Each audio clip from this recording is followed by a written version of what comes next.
The people upstairs won't stop singing happy birthday. It's been 5 hours. I don't usually work on Sundays, but I needed some extra cash, so I took an early shift. I came home at around 2 p.m. I live in this apartment building. My apartment is on the first floor, along with another one that belongs to this dude who's rarely home. There's Mrs. Rogue's place on the ground floor, and then the second floor has 2 other flats, one owned by an elderly couple and the other by this family I don't really see that often, directly above me. Sometimes I hear the kids in the morning moaning about having to get ready for school, and then stomping down the stairs. Sometimes, I hear hushed voices and dishes clattering. After 10 p.m., everything usually goes quiet. I got to my door and, as I was searching for my keys and my bag, I could hear voices upstairs. They were hushed and a little tense, stressing the words and mixing them together. I couldn't really make out what they were saying, but they seemed to be talking about something really important. Now, keep in mind that I've never seen these people before. I assumed they were a family because I kept hearing the kids and sounds that I generally attribute to a family home. It's not like I've personally met them, I just assumed. Anyway,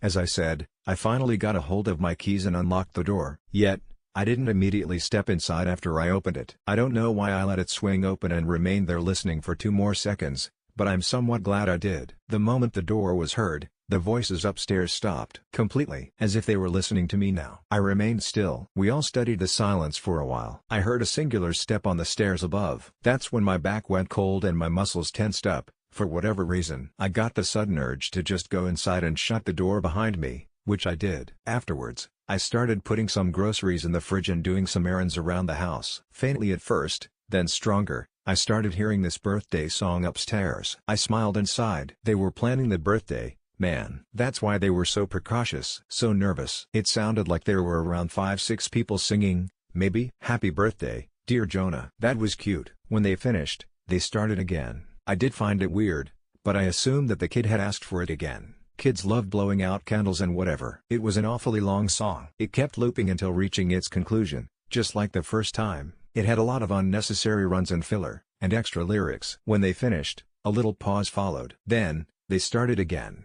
In the exact same way. Fucking weird family, I thought, and by that time I'd gotten annoyed, so I just put on my headphones and laid down on the couch. I fell asleep at around 4 or 5 p.m. I woke up from the nap disoriented. Man, after work naps hit the hardest. I'd slept until around 8 p.m., and the sun was peeking at me from behind some buildings, a sunset that was more blue than red, a melancholy and confusion that reminded me of how liminal your house felt when you would go to sleep after school and wake up with a sore throat and a huge pillow mark on your face, with your mood ruined, your mother suddenly calling you out to go to dinner. I swallowed, staring blankly at the window highlighted in gold and rum. I rubbed my eyes, then massaged my face. I stood up to get a glass of water, walked barefoot to the kitchen which was now sunken in that specific 8 p.m. darkness, and stood still and silent, not knowing what I wanted from my life. Then, I finally registered one important detail. The folks upstairs were still singing happy birthday. I listened for a while, unsure of what my reaction should be. I wondered if they had some recording playing on a loop,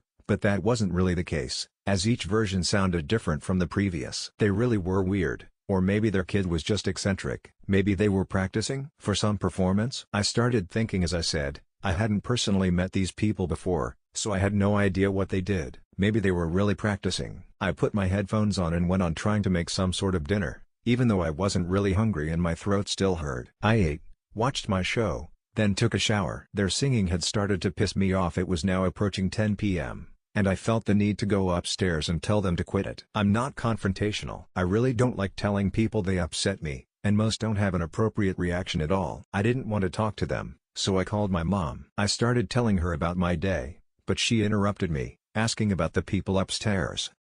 Yeah, they've been doing it for hours. I don't know, it's starting to really get on my nerves. Well, go up to them and knock. Aren't the other residents annoyed? The old people upstairs? I'm sure they wanted to sleep by now. Maybe I could just put on some music. That could cover them up. But do you want to listen to music? No, not really. Then why do it to please them? Go upstairs, Michaela. I sighed and reluctantly agreed. After hanging up, I put on a sweater and unlocked my front door. The moment I opened it, the air felt a little colder. I stared at the dark hallway, illuminated by the ray of light from my door and another faint light coming from upstairs. I went up the stairs. The second floor was more animated than the first. The door to the family's apartment was slightly open, and I could see light and movement behind. I slowly approached it, then peeked inside. I could see a hallway with balloons and confetti peacefully floating around. A faint smell of candles and sweetness lingered out. I didn't want to disturb too much, so I tried to be discreet while I quietly and almost imperceptibly pushed the door slightly more. The small hallway made way to a dining room. The shadows were dancing on the walls as people clapped around the table and sang. On the table was a cake with pink and purple frosting,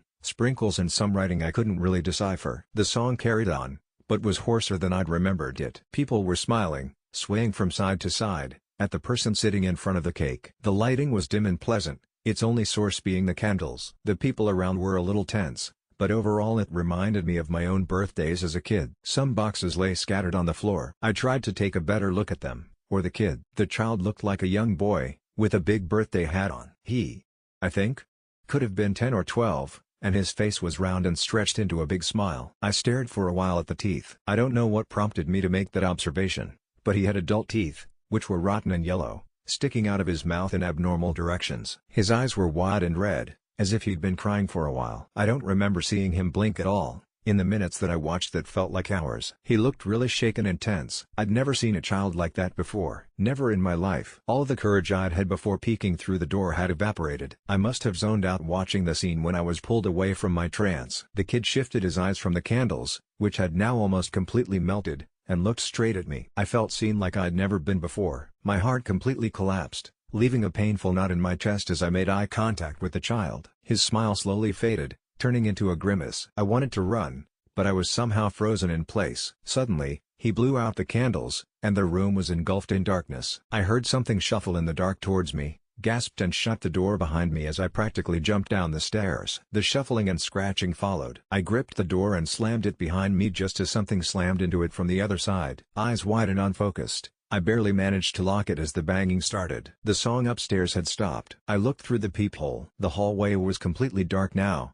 but I could make out the details of the face I'd looked at before in the dimly lit dining room. Only, now we were at eye level, which was impossible, since that had been a kid. Had it? Or had it been just a person? The more I thought, the more I realized I had no idea what prompted me to assume it had been a kid. The round face, childish clothing, trying to decipher the memory meant analyzing every detail of that horrible face, a thing I didn't want to do. The banging turned to scratching. I yelled I was going to call the police. My voice died in my throat. The banging was so strong that it was undoubtedly going to break down my door. Suddenly, I heard a distinct sound upstairs. The banging and scratching instantly stopped. It was a door opening. The elderly couple's door. "Hey, what on earth are you doing? It is the middle of the night." I watched through the peephole as the kid, not a kid, walked away from my door. "Upstairs. Quit it before I call the police. It's enough that I have to hear your kids' tantrums every day, lady." But the voice abruptly stopped. I listened, barely breathing. No scream, no sound. Nothing. Faint scratching, then shuffling, then a faint cry that sounded more like forced sobs. I silently dialed up the police and barely managed to whisper what was going on, afraid that I might be heard. As I was detailing the problem, I looked through the peephole once again to be greeted by that face, grimaced, eyes bloodshot and sunken into the head. "You are welcome to join next year. That's why we left the door open," came the voice of an adult, out of the face of a 12-year-old. I gasped and ducked, as if that would save me. The police came in around half an hour, which was an insanely long amount of time. They went upstairs and sealed off the entirety of the second floor. They refused to give me details. I had to wait for the headlines and accept some vague answers from the numerous phone calls I'd given since. "Miss, there were never kids living upstairs. 2 of them were grown-ups, but 2 of them were pretending to be kids." They refused to tell me what had happened to the elderly couple. They barely mumbled something that included kidnapping, massacre, disembowelment.